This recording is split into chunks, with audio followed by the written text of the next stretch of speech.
The train was empty, except for me. As I sat down, I felt a tiny rhythmic tapping under my seat. Tap, tap, tap.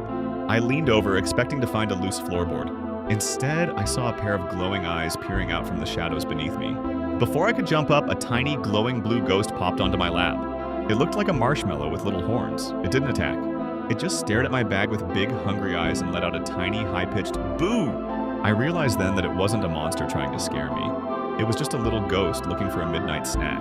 I opened my bag, gave it a cookie, and it happily munched away, leaving me alone for the rest of the ride.